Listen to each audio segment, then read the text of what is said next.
మహి రాజేష్ గారు మెసేజ్ చేశారండి. నమస్కారం గురుగారు, నాకు కలలో శివ పార్వతులు కనిపించి స్వర్గలోక ప్రాప్తిరస్తు అని తల మీద చేయి పెట్టి ఆశీర్వదించారు.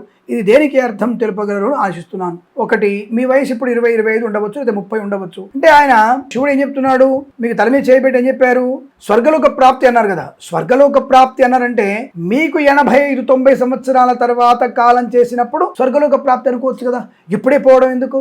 భగవంతుడు కనిపిస్తేనే అదృష్ట యోగం. ఒకవేళ ఆయన నిజంగానే మన కర్మగాలి మన జీవిత చరమాంకంలో ఉంటే ఆయన మనం తీసుకెళ్ళగలిగితే అంతకంటే మంచిది ఏంటండి. పెద్ద పెద్ద వాళ్ళు గొప్ప వాళ్ళు 30 ఏళ్ళకి 32 ఏళ్ళకి పోయారు. అంతకంటే మంచిది ఉంది. స్వర్గలోక ప్రాప్తి వస్తుంటే మీకు అంతిమ కాలంలోనే దాన్ని అన్వయించుకోండి. కాబట్టి ఇప్పుడు పోయినా స్వర్గలోక ప్రాప్తి వస్తుందిగా, ఎందుకు ఈ యొక్క పనికిరాని శరీరం? కాబట్టి ఆలోచించండి. నెగిటివ్ తీసుకోకండి, దాన్ని పాజిటివ్ తీసుకోండి.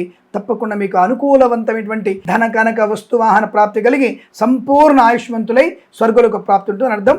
మరి ఇలాంటివి కూడా మనం మన ఛానల్లో చెప్పాలంటే, మన ఛానల్ ద్వారా అందరూ తెలుసుకోవాలంటే మీరు దయచేసి మహి రాజేష్ గారు తప్పనిసరిగా వెంటనే మన ఛానల్ని సబ్స్క్రైబ్ చేసుకోవాలి. ఇన్స్టాగ్రామ్ పేజ్ ఫాలో అవ్వాలి, ఫేస్బుక్ ఫాలో అవ్వాలి. దయచేసి 10 మంది చేత మన ఛానల్ని సబ్స్క్రైబ్ చేయించాలి. మర్చిపోవద్దు. ప్రేమతో మీ కిరణ్ శర్మ.